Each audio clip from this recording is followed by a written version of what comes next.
JBN, we keep you informed.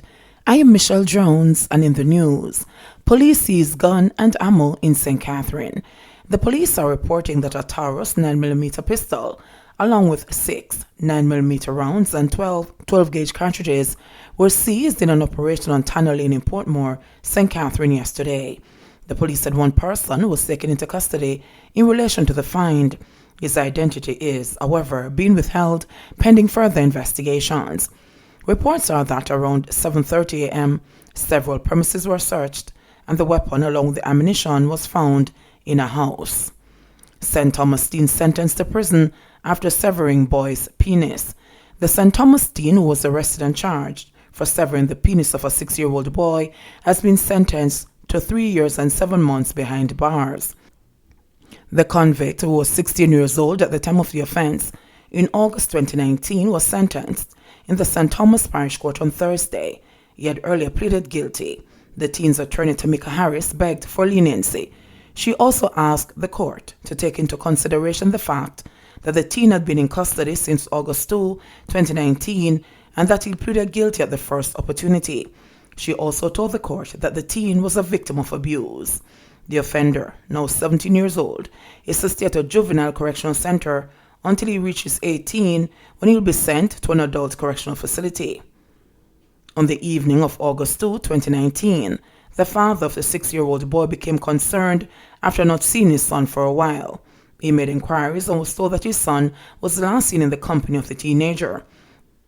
The father then went to the teen's home in search of his son and stumbled upon the unconscious 6-year-old lying in bushes with cuts, bruises, and stab wounds. His penis had also been dismembered.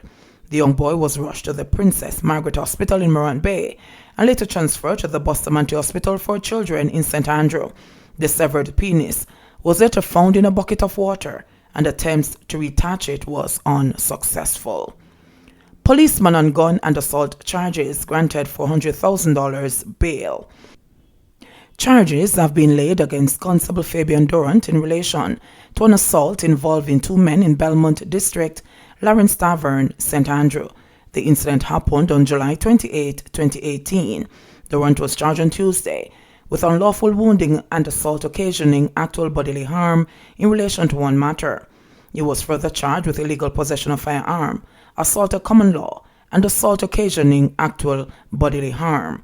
The charges stem from an investigation by the Independent Commission of Investigations Indicom and a ruling by the Office of the Director of Public Prosecutions. Indicom says Durant appeared before the Kingston and St. Andrew Parish Court and was offered $400,000 bail with 1 or 2 sureties and reporting conditions. The matter was adjourned for mention on Monday, March 8, 2021. Security Ministry spending $320 million to clamp down on criminals ordering murders from behind bars. Pushed into action by reports that some gang bosses are continuing to operate their criminal enterprises despite being behind bars, the Ministry of National Security has embarked on a massive, multifaceted project to shut them down. In recent months, reports surfaced of a gang leader from Red Hills Road in St. Andrew who had caused residents to flee their communities because of threats issued by thugs acting on his orders from inside a maximum security prison. There have also been reports of a Spanish Town, St. Catherine gangster whose orders from behind bars have led to several murders in that area. In addition, a voice note has been circulated recently in which a thug related a message purportedly from an incarcerated West Kingston gangster to a Jamaican living in the United States that if a large sum of money was not sent to the gang within days, the lives of his entire family was at risk. Responding to these allegations on Wednesday, Minister of National Security Dr. Horace Chang said that efforts are now being made to silence these gangsters who are giving orders from prison. We have to refurbish a prison, and it is going to cost us $320 million for them specifically, said Chang. COVID has kind of interrupted it, so it's not going to finish in the first half of this year. We are looking at one of the detention centers and changing it into a high-security prison, added Chang, as we refuse to say where this facility will be located. Chang was supported by a minister without portfolio in the Security Ministry, Matthew Samuda, who declared that the location of the new facility will be kept under wraps for now. In essence, we have an old facility that is ideal from a security assessment standpoint. Everybody's assessment is that it will be the right space. It allows you to use all available technology, even cellular blocking technology, that allows you to choose if you let out anything from a security standpoint, said Samuda. He underscored that the government will be implementing new legislation to allow it more control of what goes into and comes out of the island's correctional institutions. The problem with contraband, which facilitates these sorts of conversations, is real. There's a legislative issue, and we're going to close that gap. Because Parliament is being prorogued, it probably won't happen in March, it will happen in early April. Specifically, there are 3 clauses in the Correctional Act that will amend to make it a criminal offense to facilitate contraband entering the facility and being found with contraband. There will be sentencing guidelines that will be specific to electronic devices that facilitate communication, added Samuda. The guy who's using a phone to contact his family because he's feeling detached and as a social need is one issue, but certainly the ones that we know are using it to run their gangs and all that comes with that is why we need the new facility and why we're moving quickly, he declared. He argued that there is also a process side to shut down the gangsters, and this will need retraining and focus. According to Samuda, the Correctional Service has already started to introduce these measures, including trainees conducting searches in the prisons, and these have led to formal and informal complaints from inside the facilities. So that is the process side, in ensuring that we have the people in the right places to ensure that we can throw the bodies at this problem, declared Samuda, who added that the technological solution to the issues is being slowed because of the cumbersome procurement in the public sector. We have a project that is being jointly funded by the government of Jamaica and the Inter-American Development Bank, which is the security strengthening project, where the technology elements that would deal with this are in procurement now, said Samuda. He added that even while the long-term measures are being implemented, efforts are already underway to clamp down on these gangsters who are issuing orders from inside the prisons.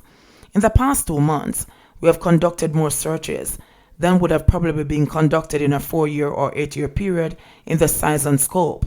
Thus brought about some frustration in the prisoner population, and it has had a practical impact to the point where there's a shortage of ganja in the prisons, said Samuda.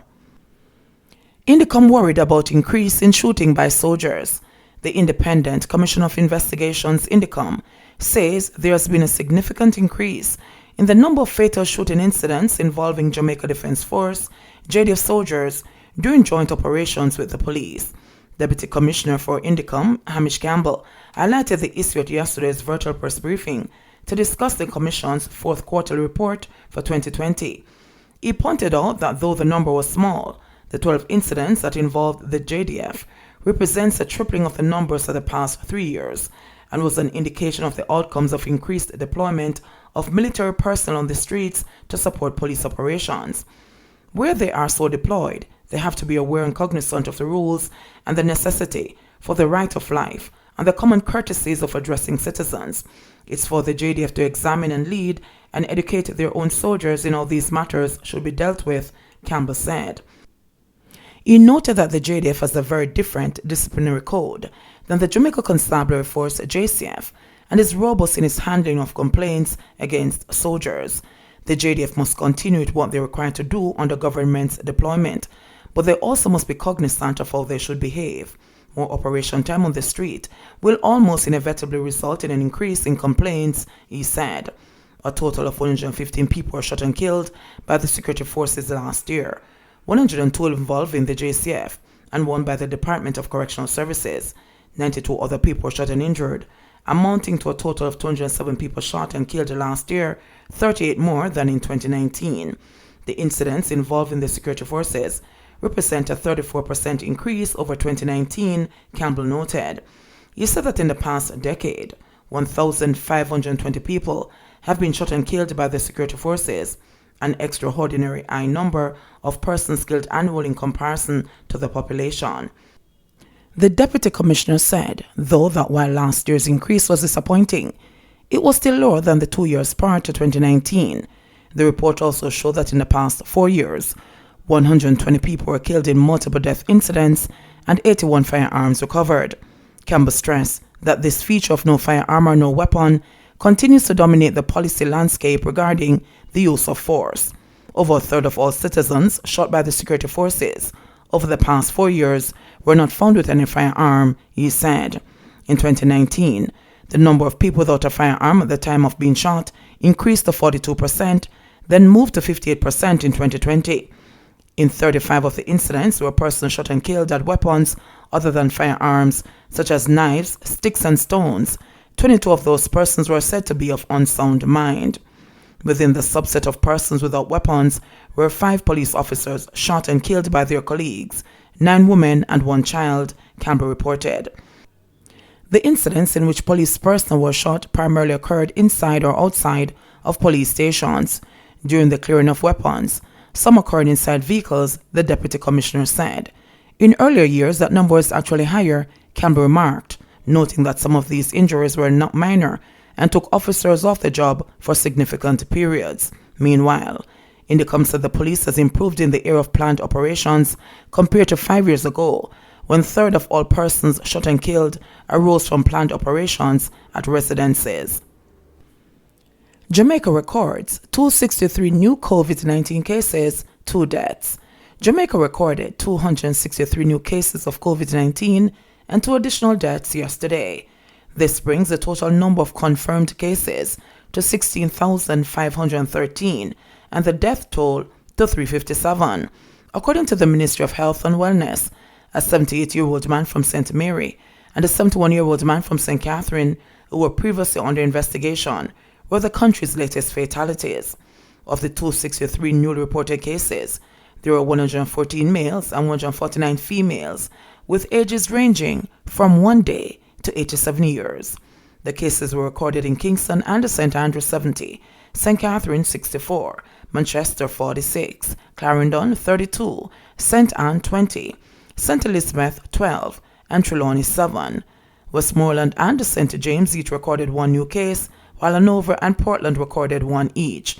The country recorded no new recoveries from the virus. JBN, we keep you informed.